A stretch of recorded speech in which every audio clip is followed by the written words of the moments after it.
हम लोग एक एक दिन भोजन कराएंगे, कहीं इसके रहने की व्यवस्था बना देंगे।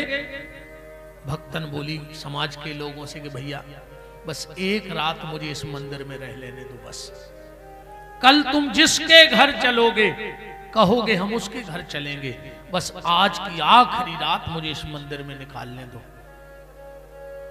समाज के सब लोग मंदिर में ही सो गए। सबको लगा कि पहले मेरे घर जाए। बताओ, जिसको ठाकुर जी घी चुरा चुरा के खिला रहे हो, उससे बड़ा भक्त कौन होगा भगवान का जीवन में। साक्षात भगवान के दर्शन हो गए। तो पूरी दहलान मंदिर की लोगों से भरी पड़ी है कि पहले हम ले जाएंगे, पहले हम ले जाएंगे, पहले हम ले जाएंगे। पुजारी जी भी सो गए।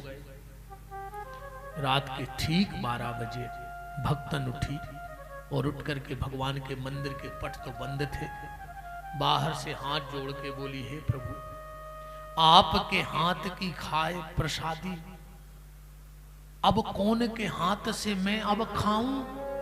हे प्रभु, जिसे आपके हाथ के भोजन करने की आदत हो गई हो, नाथ को नाम कियो बदनाम। मैं तो पहले से बदनाम थी, पर मैंने आपको भी आके बदनाम कर दिया। तो बिहारी जी, सब लोग कह रहे हैं कि मैंने तुम्हें खसम रख लिया है, तो अब ये बताओ, क्या तुमने सच में मुझे अपनी घरवाली समझ लिया है? क्या आपने मुझे रख लिया है? और अगर आपने सच में मुझे रख लिया है, तो अब मैं मंदिर के बाहर नहीं जाना चाहती। ऐसी कृपा कर दो कि आपके चरणों में ही मेरे जीवन का अंत हो जाए।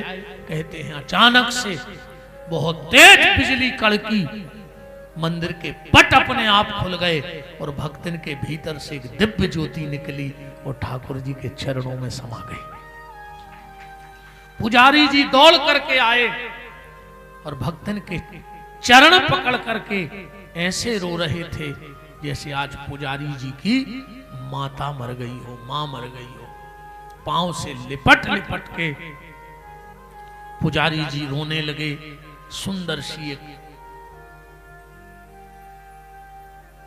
सिंहासन तैयार की गई है, भक्तन को उस पर रखा गया और पूरे नगर में शंख ढोल तमाशे बज करके एक शोभा यात्रा निकाली गई और उस भक्तन को यमुना जी में जल समाधि दी गई।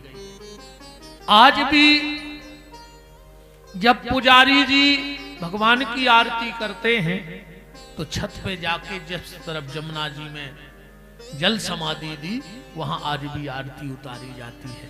कहने का मतलब मेरा यह है कि भगवान से हमारा कोई ना कोई रिश्ता हो।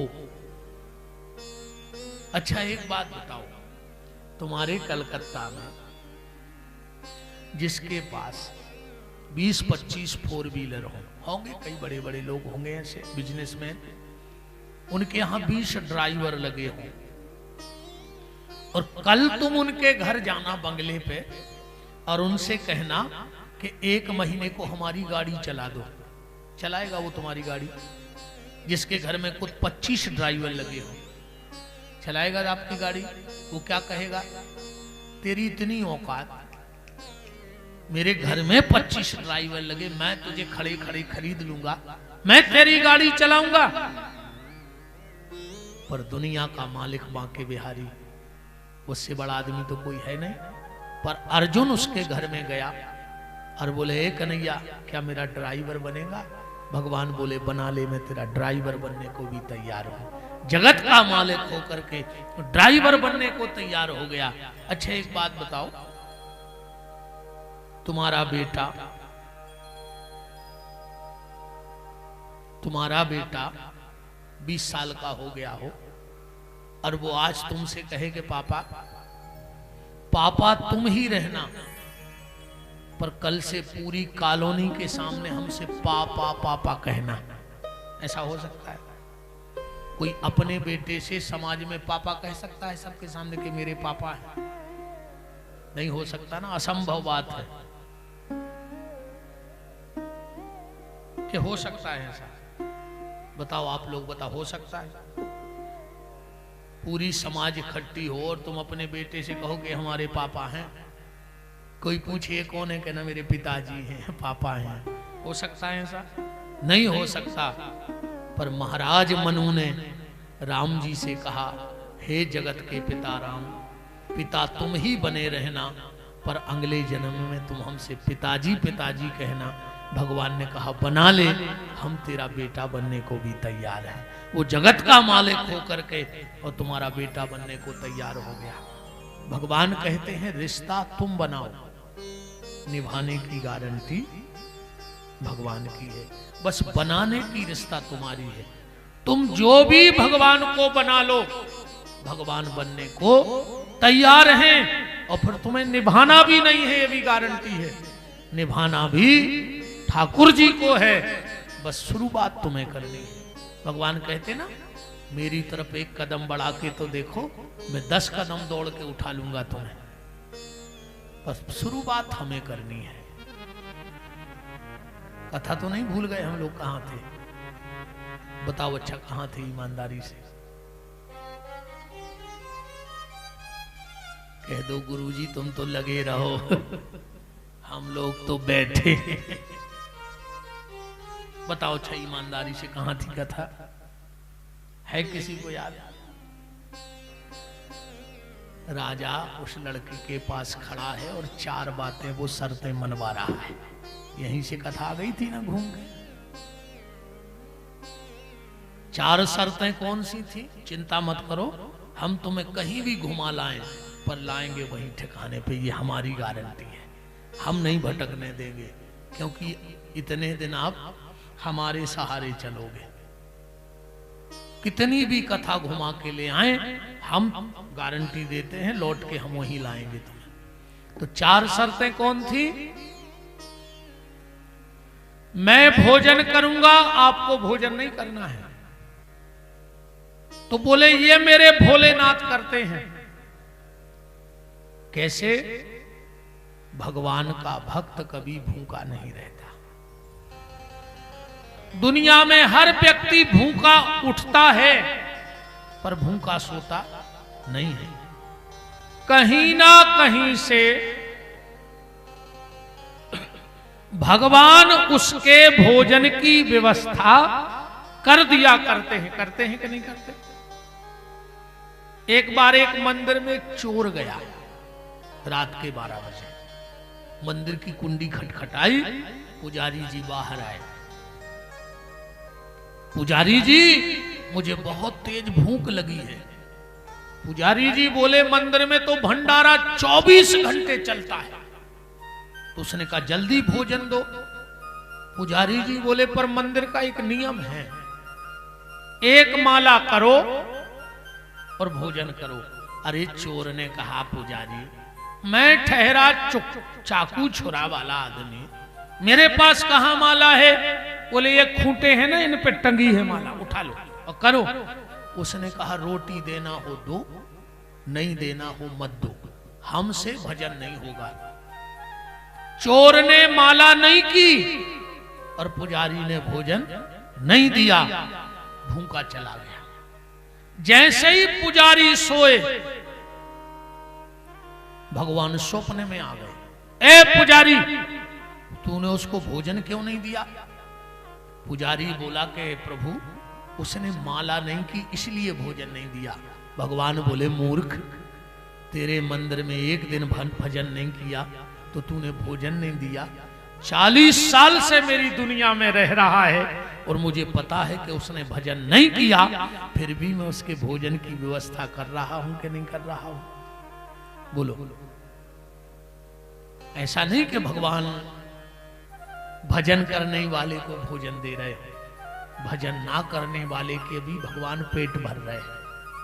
पर इससे ये मत लगा लेना कि जब खाने को मिल नहीं है तो काय को भजन करें। बिल्कुल भजन मत करो, मेरी गारंटी है भोजन मिलेगा। पर जिस दिन लिस्ट बनेगी उस दिन इंसानों में नहीं लिखे जाओगे, फिर तुम्हारा अगला जन्म सूकर की योनि में होगा कि सिर्फ खाते रहो। अच्छा एक बात और देखना, ये सुअर कौन है? पिछले जन्म के पता कौन है ये सुअर? ये सब बड़े बड़े पैसे वाले लोग हैं। जितने भी सुअर कलकत्ता में घूम रहे, ये कौन है? बहुत बड़े बड़े पैसे वाले, पर सब नहीं, सब नहीं। कौन?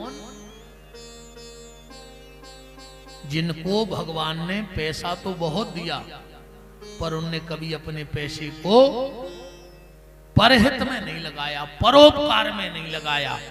पूरी जिंदगी पैसा इकट्ठा करते रहे, कभी किसी गरीब बेटी के विवाह में दान नहीं दिया, किसी गौशाला को दान नहीं दिया, कभी मंदिर में दान नहीं दिया, कभी कथा भागवत नहीं करवाई।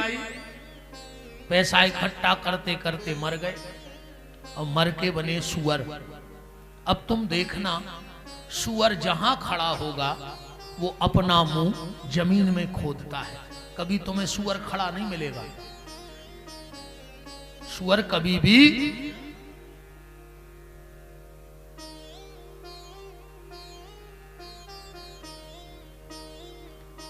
वृंदावन बिहारी लाल की, सुअर कभी भी तुम्हें खड़ा नहीं मिलेगा, जहां मिलेगा वो जमीन में मुंह मारते हुए मिलेगा, क्योंकि उसे याद रहता है कि मैं पिछले जन्म में कहीं पैसा गाड़ के आया था। अब वो भूल जाता है कि कहां दबाया था, तो जहां खड़ा है वहीं खोद रहा है। तो जितने ये सुअर मिले, समझना ये बहुत प्रॉपर्टी वाले लोग हैं, पहले जन्म के बहुत पैसे वाले हैं। अब तुम लोग सतर्क हो जाना। हाँ, ध्यान रखना, अगर भगवान ने दिया हो तो दबा के मत रखना, वरना सुअर बन के खोदोगे अगले जन्म में, बिल्कुल गारंटी है।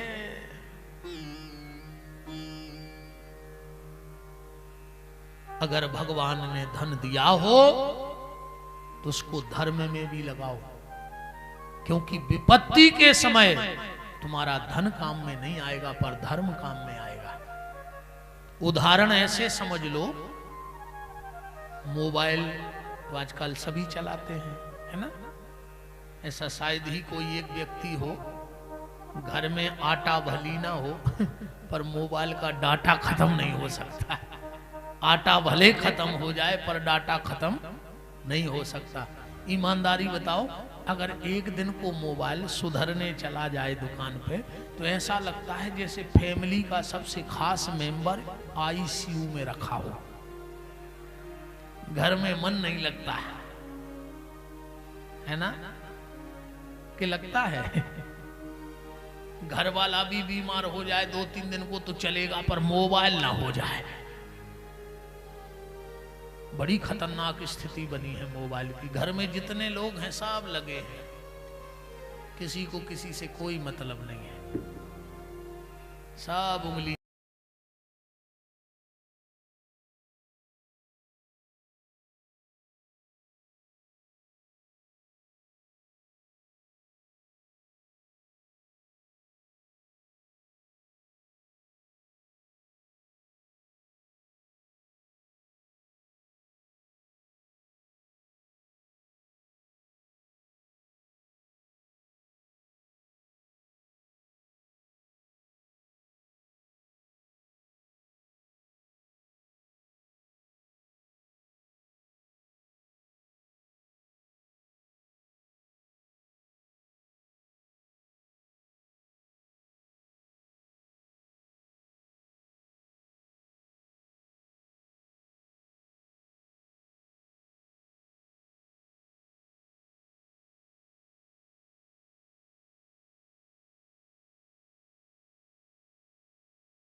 वक्त का लगाया है उस वक्त बजेगा। आप भले भूल जाओ, पर जैसे ही वो बिल्कुल 1 सेकंड इधर उधर नहीं होगा, जैसे ही आपका टाइम आया और मोबाइल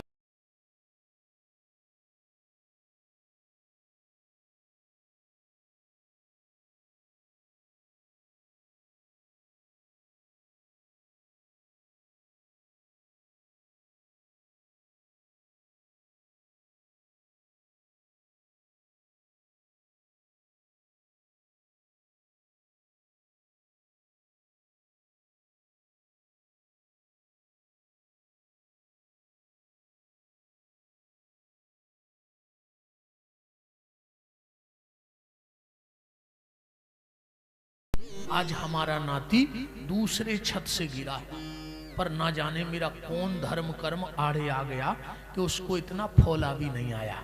तो कभी किया होगा जब तू आज आड़े आया? ना किया होता तो मर नहीं जाता वहां से। बोलो, कुछ ना कुछ तो तुम्हारा अच्छा कर्म था जो आज तुम्हारे नाती को बचा लिया।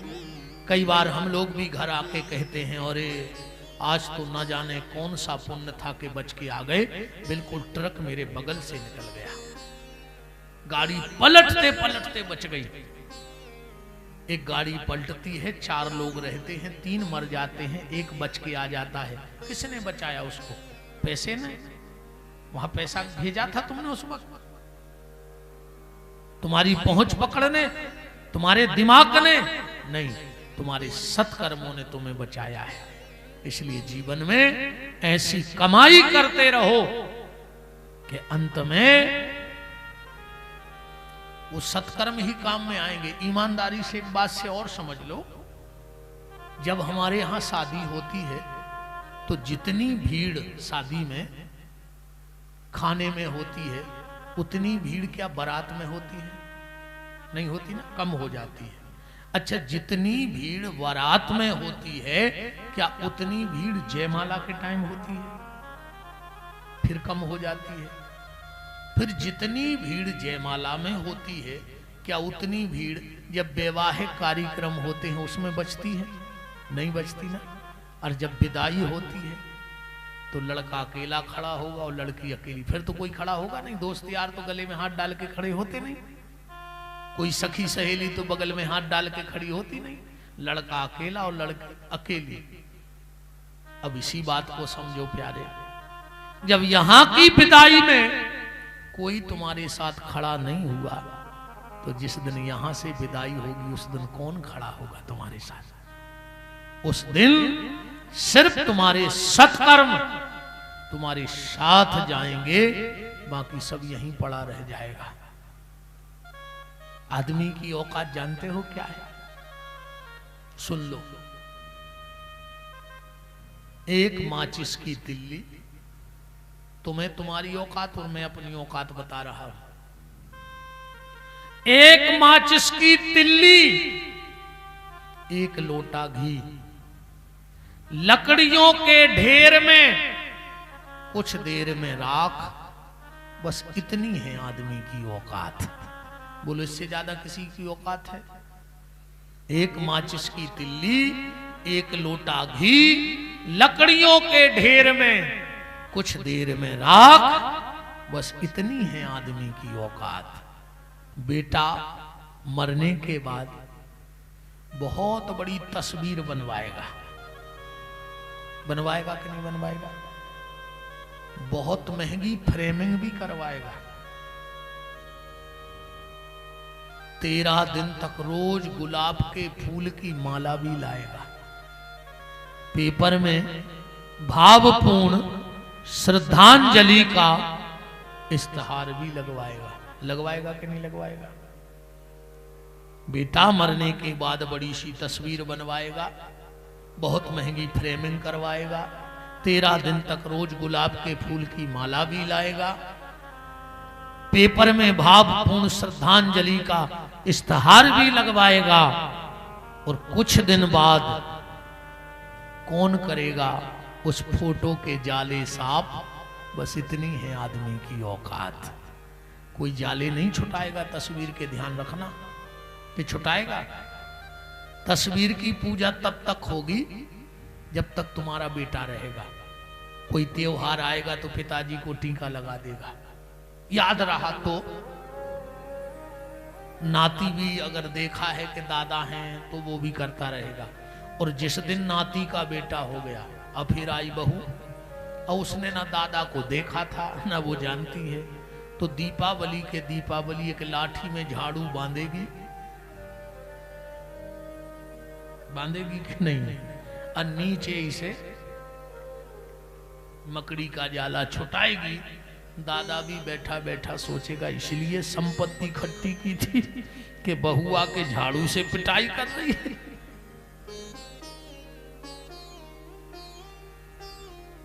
अरे भैया,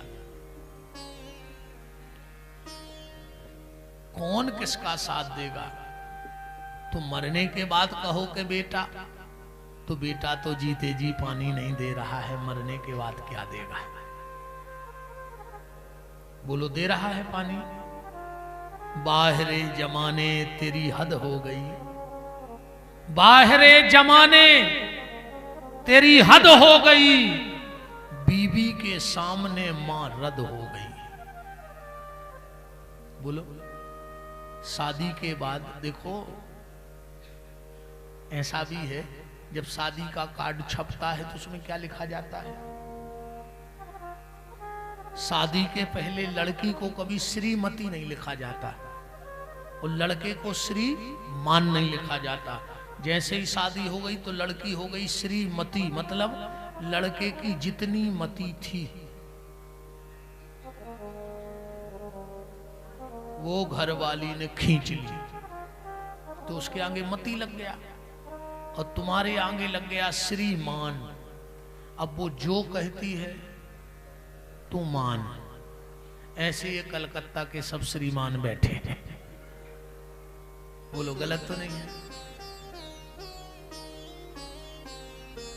बाहरे जमाने तेरी हद हो गई, बीवी के सामने मां रद हो गई। पेट पर सुलाने वाली पैरों में सो रही है।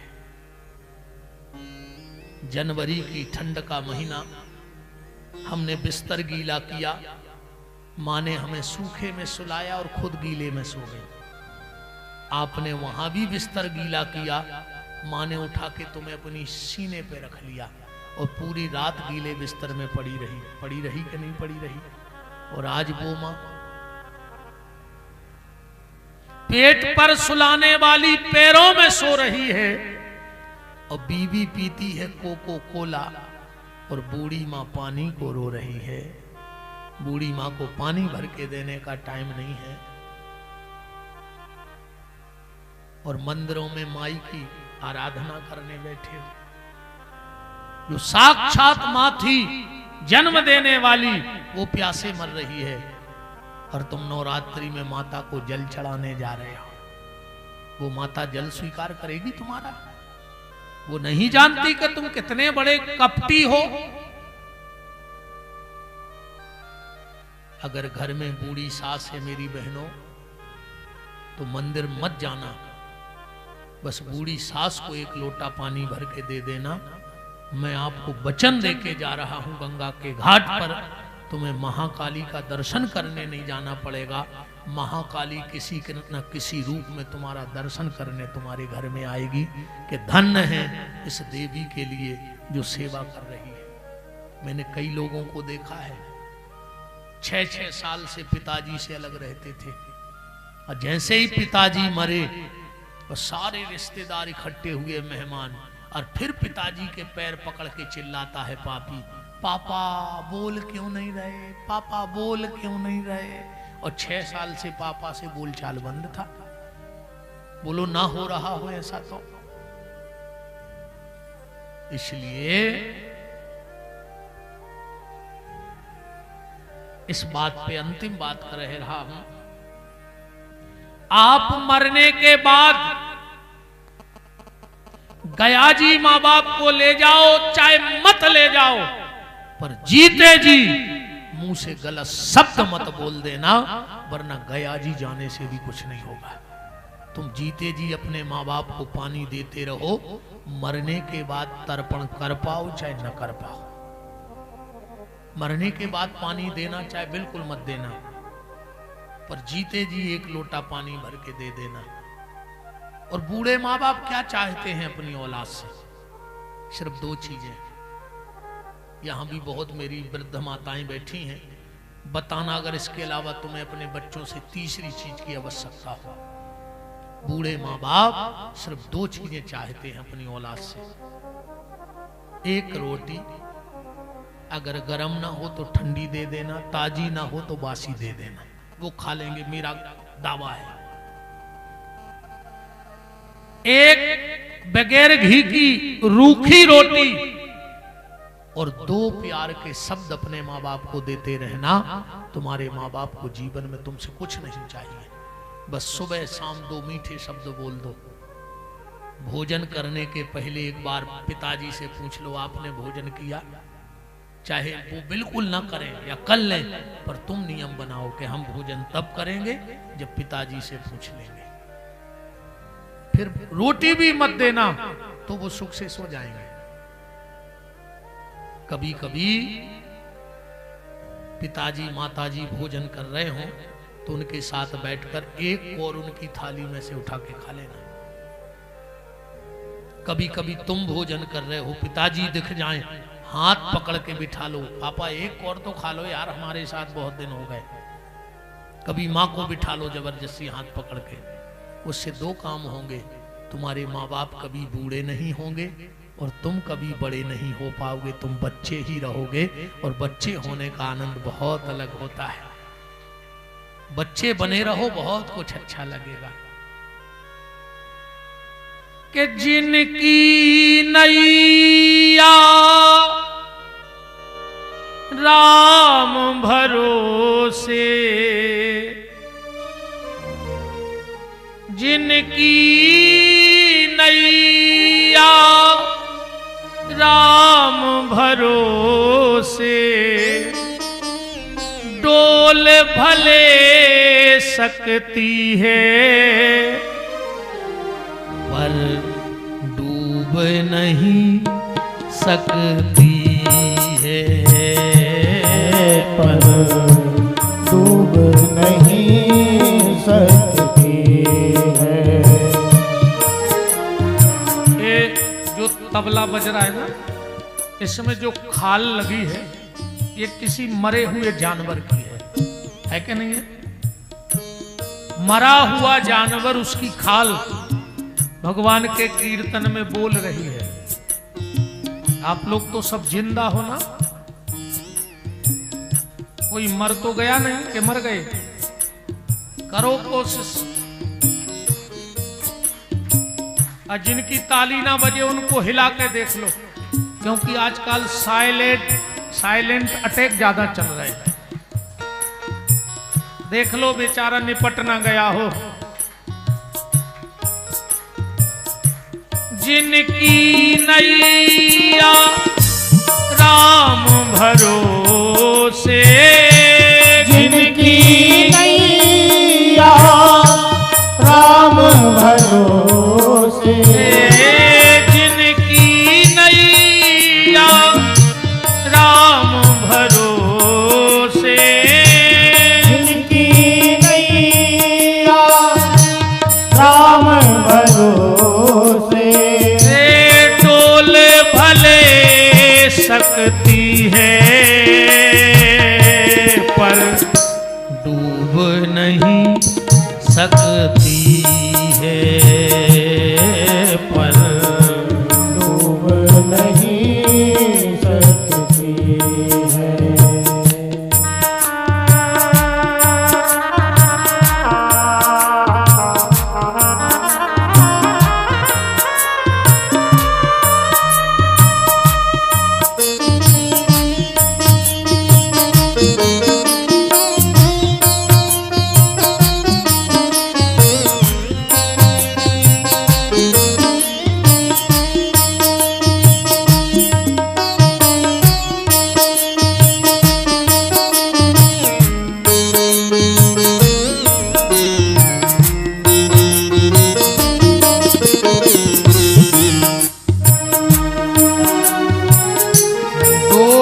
भले सकती है पर डूब नहीं सकती। माँ बाप की सेवा करो साहब। माँ से बड़ा दुनिया का कोई मंदिर नहीं है और पिता के शब्दों से बड़ा दुनिया का कोई वेद मंत्र नहीं है। एक बात और सुन लो, पत्नी हमारी पसंद है कि नहीं है? और मां हमारा पुण्य है। कई बार हम लोग पसंद के चक्कर में पुण्य को खो बैठते हैं। और बहनों, तुम एक बात बताओ, जब तुम अपने पीहर जाती होगी, पीहर समझ गई मायका, और तुम्हारा 2-5 साल का बेटा साथ में जाता होगा, 2 साल